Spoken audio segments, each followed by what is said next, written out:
Continuamos dialogando con Marisa Mosto acerca de Sueño de un hombre ridículo de Fyodor Mikhailovich Dostoyevsky. Entonces, Marisa, en el audio anterior hablamos un poco acerca de este cuento, ¿no? Como una introducción. Después, algo que quería preguntarte, este hombre que se quiere suicidar, siente algo que indiferencia, ¿no? ¿Qué es esto de la indiferencia, según tu opinión? ¿Qué significa el que todo te dé lo mismo? A mí me gusta cómo lo dice Pavel Florensky, porque sería como la persona que es indiferente o insensible, que es incapaz de conectarse, pienso, yo quizás no, también de ver patologías, tiene mucho que ver con esa cerrazón en el ego, ¿no? Que está muy pendiente de sí mismo y entonces es incapaz de entrar en contacto con lo otro. Y Pavel Florensky dice que en eso justamente consiste el pecado. Dice, el pecado es como un tabique que formamos entre nosotros y la realidad. Y si vos te pones a pensar en las virtudes cardinales, ¿no? Prudencia, justicia, fortaleza y templanza, las virtudes madres, sus opuestos, que serían las heridas de la persona, todos tienen que ver con esa actitud de indiferencia o de subestimación del valor del otro para la propia vida. Porque, por ejemplo, la falta de prudencia es no prestar atención a lo real, ¿no? El prudente es el que está abierto a la realidad para poder entender, orientarse, para poder orientar su libertad. Entonces está muy pendiente de lo de afuera, ¿no? ¿Qué tengo que hacer para vivir bien, para realizar el bien? Tengo que estar pendiente de lo de afuera, ¿sí? En cambio, el necio, el que sería imprudente en ese sentido, porque ahora cuando hablamos de prudente o prudencia pensamos que una persona es prudente es cuando uno da una puntada sin hilo o claro, se cuida mucho de dónde poner el pie, pero prudencia en el sentido clásico de lo que sería la virtud de la prudencia es una mirada atenta a lo real. Incluso Simone Weil, que es una filósofa cristiana contemporánea, para ella todo se resuelve en nuestra capacidad de atención a lo real. Mira, atención a lo real. Claro. Y es lo mismo que pasa en El hombre ridículo. Cuando claro, él... Con la niña esta. Claro, se pone en contacto con la realidad. Esa niña que lo interpela, de algún modo lo despertó. Claro. ¿Sí? Y es lo que posibilitó todo el dinamismo siguiente, ¿no? Mira. Incluso el cuento termina diciendo, encontré a esa niña. Claro. Encontré a esa niña y ahora sigo. Como que encontró y pudo restituir ese lazo que él había roto con esa niña, ¿no? Entonces, el prudente es el que tiene su antena puesta en la realidad, ¿no? Va por la calle, mira a la gente, mira a su familia, o sea, está atento a lo real y entonces es capaz de percibir el sentido, el valor de las cosas para poder obrar en consecuencia.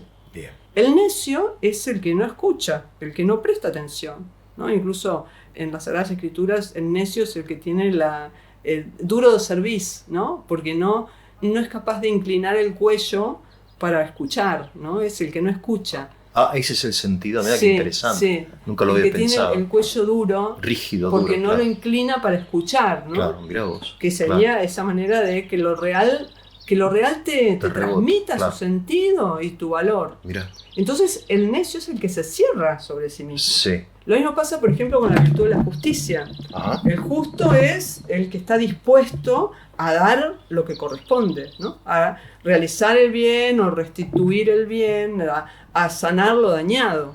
Claro. En cambio, la malicia, ¿sí? Que sería lo opuesto, así como lo necio es lo opuesto del prudente, la malicia es lo opuesto de la justicia, sí, es el que prioriza un capricho suyo antes de lo que hay que hacer, ¿no? Hay una frase de Juvenal, de una de las sátiras de Juvenal, que sería que se toma generalmente en la literatura de la ética como el prototipo de la malicia, que es sacada de una historia donde está una mujer con su marido y la mujer le dice al marido, crucifica al esclavo, le dice. Tienen un esclavo y ella quiere que lo crucifiquen. Y el marido le dice, no, pero ¿por qué? ¿Qué mal ha hecho el esclavo? Dice, ningún tiempo es largo cuando se trata de la vida de un hombre. Y ella dice, hoc volo, sic iubio, sit proratione voluntas. Esto quiero, así lo juzgo, sea antes que la razón, la voluntad. Mira. Entonces es la malicia. El que es malicioso sabe que lo que va a hacer está mal, pero por algún motivo le conviene, subjetivamente, y entonces no duda de avasallar el derecho del otro. Entonces ves también en la herida de la malicia está esa indiferencia o ese maltrato por el otro, ¿sí? Claro, y lo qué mismo interesante. ocurre con la virtud de la fortaleza y la virtud de la templanza. Sí. En las 4 virtudes cardinales, el factor común es el desprecio, la ignorancia, la indiferencia frente al otro, ¿sí? Entonces, una actitud de apertura y de comunión con lo otro es lo opuesto a esa indiferencia que tiene el hombre ridículo.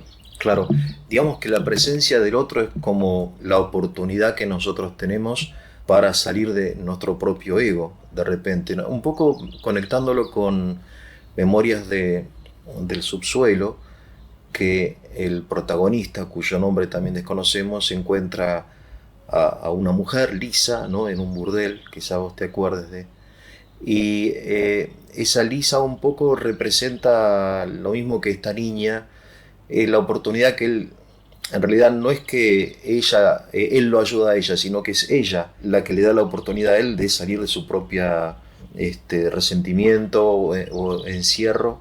Si el otro no es una molestia, sino es una oportunidad, no sé si estoy diciendo algo más o menos. No, sí, tal cual. Y que cuando tiene uno que ver lee con las esto. Memorias del subsuelo, incluso siente, se perdió esa Se oportunidad. perdió la oportunidad. Porque él en algún momento flaqueó cuando Claro. ella lo abraza y qué sé yo.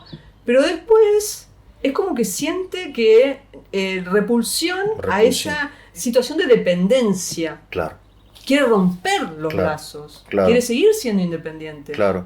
Que muchas veces, a ver, yendo a nuestra vida diaria, a nosotros nos pasa. A mí me pasa, por ejemplo, cuando alguien se me acerca a pedir limosna y tengo que bajar el vidrio del auto y le veo la mano sucia a esta persona y digo que no, Sí. y después acelero, digo qué lástima que Sí. me perdí una oportunidad de quizá de abrirme al otro, no sé, es un ejemplo, no Sí, sé, sí, pero sí. Porque es difícil, porque cuando es uno... difícil, claro, Cuando uno... por eso Simone Weil dice, sí, mirar al otro, sí, reconocer que es uno igual a mí, sí, pero realmente reconocerlo, claro, es el inicio de todo. claro, Pero ¿eso qué hace? Eso me va a ayudar, de algún modo me va a limitar, porque entonces yo me comprometo. claro, Entonces el ser humano tiende a huir de esa atención a lo real, bien. porque prestar atención a lo real implica comprometerse. Lo que sucede es que, volviendo al relato, lo real produce sufrimiento. Yo creo en este sueño, Dostoyevsky vincula mucho el amor con el sufrimiento. Sí, Como que son dos esencias lamentablemente inseparables, ¿no? sí. No sé. Sí, incluso tristemente, el hombre ridículo al final del cuento reconoce que él introdujo el mal en ese Claro. mundo. Sí, ahora vamos a hablar de eso, Y sí. entonces es como que terminó él corrompiéndolos a todos. Claro, Y sin embargo, cuando él les trata de alentarlos para que salgan de esa situación fisurada por el mal, Claro. mostrarles que volver a su antigua situación donde florecía el amor, los lazos de fraternidad, Claro. etcétera, dicen no, o sea, como que lo tratan medio como ridículo. sí, Y él ahí en ese momento dice, y yo los amé más que antes todavía, porque me di cuenta de su sufrimiento, o sea, de lo que él había provocado, el sufrimiento que él había provocado. claro, porque, a ver, para que nuestros oyentes entiendan, Sí, este hombre ridículo entonces se ve transportado a un mundo ideal, a esta estrella, sí, donde viven hombres, pero son hombres que viven como en un estado de inocencia, Sí. ¿verdad? Un poco como el paraíso, o no sé, un lugar idílico, inexistente, una utopía. sí. ¿Cómo podríamos representar, o cómo lo representa él, a un mundo sin pecado? ¿O cómo te lo imaginas vos? No, bueno, primero que quería aclarar Sí, adelante, que sí. cuando él dice Lo que vos quieras. los ama más, Sí, es porque le producen compasión, ¿no? Bien. Y para Dostoyevsky la compasión es la esencia del cristianismo. ajá, Es la esencia del cristianismo, bueno, dentro de la concepción del hombre caído, justamente. Claro. El hombre está caído y el sufrimiento del ser humano le provoca compasión a Dios, y entonces Dios es el primero que es compasivo. Claro. Él tiene muy presente la idea en su biografía, los biógrafos ponen que lo último que le leyó a sus hijos fue la parábola del hijo pródigo. Ajá. Y que nunca se olviden que Dios es un ser compasivo, que siempre está esperando que sus hijos vuelvan. Claro. ¿Sí? O sea que a pesar del mal y de la miseria humana, Dios siempre está con esa actitud de misericordia. Bien. ¿no? Entonces, por eso dice los amé más, porque es un amor más humano, más real, el amor que él sintió hacia el final del sueño, ¿no es cierto? Bien, bien. La compasión es un amor que te produce sufrimiento. Claro. No es placentera. No, por eso es más fácil mirar para otro lado, claro. como decíamos antes. Y bueno, y vos me preguntabas cómo se imagina Dostoyevsky este mundo ideal antes de que el hombre ridículo, que es una parte que yo realmente no entiendo, porque él logra pervertir la inocencia de este mundo que él visita.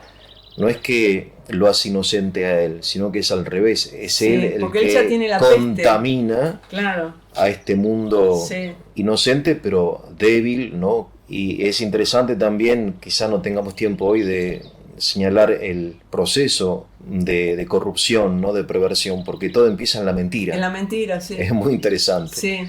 O sea, la mentira que quizá parezca inocente es el principio de después de otros pecados que son mucho más graves. Sí. ¿no? Y creo que, bueno, él vivía como nosotros vivimos en un mundo de mucha ficción. Fingimos y todo es, digamos, hay mucha apariencia en nuestras relaciones y en las cosas, ¿no? Estas redes sociales y todo eso. Y porque la mentira estaría ayudando a esa división, claro. que es la esencia del pecado. Termina, claro. O la esencia del mal, diría Frank, la división. La división, pero claro, empieza todo en la mentira, en el sí. fingimiento. Entonces, volviendo un poco a este mundo ideal, ¿no? ¿Qué es este mundo sin pecado? ¿En qué consiste? No son sí. felices, creo que ellos carecen de ciencia, me parece, pero tienen sabeduría, sí, lo saben ¿no? todo, un poco sí. lo saben todo, pero no tienen muy en libros. contacto con la naturaleza. Contacto con la naturaleza. Muy pendiente del otro. Dicen, ni bien llegué, se preocuparon por tranquilizarme. Mirá. Cuando ni siquiera lo conocían. Claro. Es un mundo donde no hay templos, porque es como que tienen una relación inmediata con la divinidad, entonces sí. no tienen necesidad de mediación de templos o de rituales. Por eso algunos se preguntan si en ese mundo hay Dios, y creo que, según lo que también leí por ahí, es que Dios está, pero en otra forma, en una forma, claro. no es un Dios distante, sino es un poco el Dios del paraíso que claro. habla todos los días con Adán, no sé, con naturalidad, sí. ¿no? Vive en la religión. Sí. Casi la fraternidad, el amor. Claro. Sí. Y es interesante que Dostoyevsky habla de esa situación sí. como la edad dorada. La edad de oro. Los hijos del sol lo llama, sí. sí. Y que aparece tanto en Demonios como en El adolescente vinculado sí. a un cuadro, que es un cuadro de Claude Gelée. Entonces, que se llama de esa... él dice que no sé por qué lo llamó de esa manera, los dos dicen, Marcilov y Straboin. Y también el tema de la edad dorada aparece en el diario de un escritor. Estuve leyendo con este autor Frank, Bien. que aparece en el primer número del diario de un escritor la referencia a la edad dorada. Bien. Que sería la experiencia del amor. La experiencia del amor y la belleza, porque es la belleza de la naturaleza. La belleza, claro. Pero la belleza, si uno la entiende como Florensky, es la realización del amor. Porque la belleza de la naturaleza o la belleza de los vínculos es el amor realizado, ¿no? Como cuando una persona, por ejemplo... como esto decía, se preocuparon porque yo me tranquilizara, decía, claro. cuando llegó a la isla, que lo veían con miedo, se preocuparon porque yo me tranquilizara. Entonces uno contempla ese gesto de alguien que se preocupa porque el otro se tranquilice cuando no lo conoce, y uno dice, qué belleza. Claro. ¿No? Ese sentido profundo de la belleza para Florensky, la realización del amor. Claro. Entonces, esa experiencia de que no hay fisuras, que la vida es una fiesta y es un don, claro. es lo que él experimentó cuando llegó a la isla, ¿no? Claro, un poco la experiencia de la existencia como celebración la encontramos también en el relato de Alyosha Karamazov, cuando él habla de la vida del Starets Zosima, sí. que tenía un hermano, Marcel, sí. y Marcel es el hermano mayor de Zosima, que está enfermo, está agonizando, tiene como una especie de experiencia mística donde siente que el existir ya es una gran cosa. Sí, sí, sí.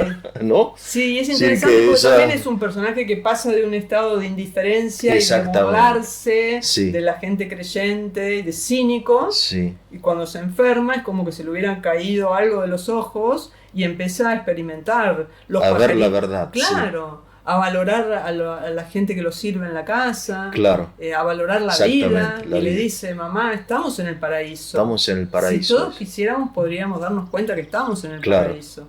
¿No? Y ese es él ve ese paraíso Sí, en esta tierra. claro, O sea, no, en esta misma tierra que ha sido como rota por el pecado o por el mal, claro, él dice, todavía podríamos ver el paraíso en esta tierra. que es posible. Sí, Es difícil de creer eso, ¿no? sí. Pero a veces uno tiene esa experiencia. Sí, claro, a nivel personal quizás sí. Y sí, cuando uno frente a la naturaleza, Claro. o en situaciones muy dolorosas que un amigo te acompaña, o vínculos que son muy, muy luminosos, uno a veces tiene esa experiencia. Claro, es difícil porque uno ve la historia del ser humano Claro. y hay como como en El Señor de los Anillos, que las fuerzas que pelean por el bien son mucho más chiquitas Claro. de las que pelean por el mal, ¿no? Es como Claro. que los tocones, ¿no? Hay pocos que siguen trabajando como pueden, porque nadie está exento de nada, Claro. ¿sí? Pero bueno, a veces podemos llegar a tener esas experiencias de momentos muy luminosos donde se da un breve triunfo del amor o de la Claro. belleza. Bien. Al inicio del relato del sueño en un ridículo, él dice que se pregunta si lo que él ve y observa en ese estado de indiferencia existe o si son simplemente impresiones de él, y que él al morir no solamente dejará de existir, sino que todo dejará de Ajá. existir. Una especie de subjetivismo radical, donde la realidad de las cosas son impresiones nuestras, subjetivas, ¿no? Creo que es una impresión o una idea también que tiene una raíz en la filosofía, entiendo.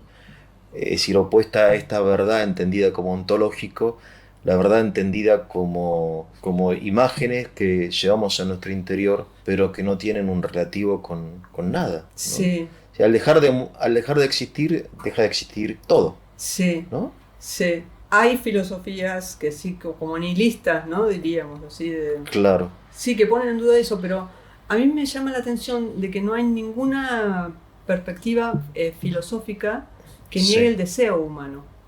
El deseo humano de felicidad o de plenitud o algo que moviliza al ser humano. bien, Hay un filósofo que es súper nihilista, que es Émile Cioran, sí, ¿sí? Que dice, cada uno de mis deseos recrea el mundo. Porque Bien. cuando yo quiero algo es como que lo afirmo el valor de eso, claro, ¿no? Afirmo la existencia de eso incluso. Claro. Como diciendo, quiero que eso exista. O sea, Sí. cada uno de mis deseos afirma el mundo. Pero cada uno de mis pensamientos lo aniquila. Mira vos, Como diciendo, no, eso no tiene valor. claro, Es una fantasía, un fantasma, algo que no...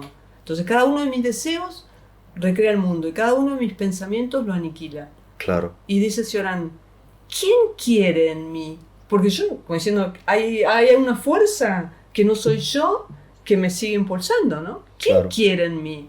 ¿No? Es muy interesante esa pregunta. es una buena pregunta. Como algo que es indeconstruible, podríamos, Claro. la filosofía que deconstruyen todo, Claro. el deseo humano es indeconstruible. Claro. ¿Sí? Bueno, un poco recordando las lecciones de filosofía de Santo Tomás, él habla de que hay una como voluntad innata, que estamos como programados por Dios o por la naturaleza hacia la felicidad, más allá de cómo después la concebamos, ¿no? No, Si antes hay una de Santo voluntad. Tomás, mucho antes. Aristóteles, Platón. Sí, supongo Lees que el sí. banquete de Platón. Claro, Y el eros, el deseo del hombre, es El lo que deseo del nos hombre. moviliza. claro. Hace que sea imposible que nos detengamos. Pero en la filosofía occidental entiendo que hay como una duda acerca de la realidad. Es decir, creo que Descartes duda acerca de si las cosas existen o no y llega, no sé, a la afirmación del propio yo. O sea, como una corriente, no sé si Dostoyevsky, yo sé que Dostoyevsky estudió filosofía, leyó a Hegel, y en parte algunos dicen que Memorias del subsuelo está escrita teniendo en cuenta la filosofía hegeliana, ¿no? O sea, un poco la idea antes que la realidad, no sé. ¿Qué impresión te da acerca Bueno, Descartes duda, pero no duda de la realidad, usa la duda como un método. Bien. En contra de Montaigne, que sí llega, como su punto de llegada, es una situación de duda de la que no se puede salir. Sí. Entonces Descartes dice, bueno, dudemos de todo. Bien. Y usemos la duda como un método. Hasta Bien. que va a llegar un momento que no vamos a poder dudar, porque si dudo, claro, es verdad que pienso, y si pienso, existo. O sea, la existencia del sujeto pensante es una primera verdad. Sí. Entonces después tiene que recuperar, a más del sujeto pensante, tiene que recuperar la realidad. Sí. Y para eso usa el recurso a Dios. Ajá. Si Dios existe y Dios es veraz, Dios no puede dejar que yo me equivoque cuando afirmo algo que lo veo claro y distinto. Mirá. Entonces ahí recupera la realidad a través de la veracidad divina. Mirá. O sea que Descartes no pone en duda la realidad, sino usa la duda como un método para llegar a la verdad. Claro. ¿Sí? Pero es verdad que es como que él revitaliza, y en eso está bueno, el papel de la razón, que ya a fines de la Edad Media había sido como muy despreciada, la dimensión racional, por un escolasticismo muy exagerado. Bien. ¿Sí? Y entonces Descartes en ese sentido reivindica el papel de la razón, y tiene también temas medievales como la veracidad divina, pero usa la duda como método. Sí, Dostoyevski acá en El sueño de un hombre ridículo usa un verbo y lo repite muchas veces, ver. Yo vi la verdad, claro, vi la verdad, no, vi la verdad. Me pregunto, como acto, vos sos filósofa, ¿no? Desde el punto de la subjetividad, esto de ver, que es distinto de pensar, es distinto, no sé, de razonar, quizá de percibir, es un acto del todo particular que me contacta en forma inmediata con una verdad que se me representa como indiscutible, como evidente, ¿no? Sí. Es decir, él vio la verdad. Lo que sucede es que la vio en sueños. Y esto es lo que de repente pone en duda todo el relato, que es un sueño. Claro. ¿No? Es algo de Mudo y Dostoyevski, creo. Sí, porque es como una evidencia que él tiene, ¿no? El vi la realidad sería como, se me abrieron los ojos. Claro. Y pude ver cómo deberían ser las cosas. Pero cuando vuelve del sueño, como que esa impresión de haber visto la verdad permanece en su corazón. Sí, pero la traslada inmediatamente a la búsqueda de la niña. Claro, exactamente. Era él lo que se da cuenta, que lo que él hizo iba en contra de la verdad. Claro. Entonces, en definitiva, todo este discurso termina en un acto de insignificante, pero muy importante, de compasión hacia una niña que encuentra casualmente, ¿no? O sea, como que conecta lo teórico con lo práctico, la vida, es compasión, el vitalismo, ¿no? Compasión, no sé, hacia la chica, pero también su oportunidad de vivir plenamente como ser humano. Claro. Porque no solo se beneficia a la chica en el acto, también él está como a la altura de su dignidad de ser humano, restaurando ese vínculo que él había roto. Claro, sí. O sea, su oportunidad de salvación, como decías vos, como en Memorias de Subsuelo hubiera sido Lisa, y acá es ella. Y yo en Memorias de Subsuelo también leí que él estaba en contra de estas filosofías utilitaristas que pensaban que si el hombre busca su propio interés egoísta, eso redunda. Sí. Hay todo un capítulo dedicado a eso. Sí. Yo en el canal que hago voy como leyendo un poco detenidamente cada obra, cada capítulo de Dostoyevski. Pero bueno, el encuentro con vos ha sido sumamente enriquecedor, así que te agradezco, Marisa, infinitamente, y quizá dentro de un tiempo podamos hacer algún otro diálogo acerca de estas cosas. Dale, sí, con mucho gusto. Bueno, muchas gracias. Bueno, te felicito. No, gracias a vos felicitaciones. Gracias.